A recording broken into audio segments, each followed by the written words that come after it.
құсбегілік бізде әлем бойынша атақ шығып кеткен, онымен ешқандай сондай идеология ретінде ешкім айналысып жатқан жоқ. Мен оны көтерейін ақырындап. Сон інілерімді таттым, жанұялық шаруа болып кетті артынан кейін. Қырағы құстардың бабын тауып, көне дәстүрді өрге бастырып жүрген Руслан Абылов құсбегілік өнерді төрткүл дүниеге бренд ретінде қалыптастырсам дейді. Өнерлі отбасында дүниеге келсе де, Қарасайлы құсбегінің мәдениет жолында таңдаған жолы мүлдем бөлек. Жастайынан құс атануға құмар болған кейіпкеріміз баларманына қол жеткізу үшін осы дәстүрлі өнер жолында тынбай еңбек етіп келеді.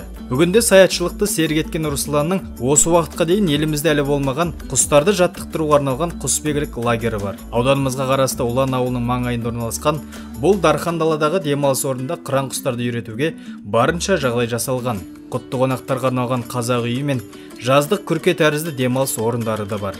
Өткен аптада осы құсбегілік лагерде Русланның баптап жүрген құстардың өнерін тамашалауға Алматы облыстық туризм басқармасының бастамасымен туристік индустрияның өкілдері келіп, лашын, бүркіт сияқты құстардың қырағылықтарына тәнті болды. Құсбегі Руслан алыстан арнайы келген қонақтар мен бақ өкілдеріне өзінің қанатты құстарын жан-жақты таныстырып, ата кәсіпке қалай келудегі мақсатын да айтып берді.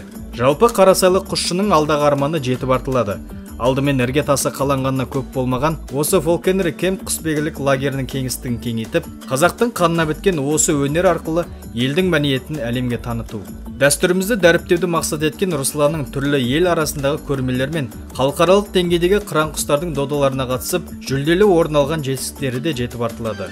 Сондай-ақ осы уақытқа дейін Малайзия, Сингапур, Италия сияқты елдердің туристері де бұл орталыққа келіп, Русланның құс баптау шеберліктеріне куә болған. Тілсіз тіршілік иесімен тілдесіп, қазақтың тектілігін дархан даласымен танытып жүрген құсбегі Руслан сияқты азаматтар көп болса, мәдениетіміз жан-жақты жаңғыра түседі деп сенеміз. Сюжетті дайындағандар Дидар Мұхамадиев және Бағдаулет Талипов.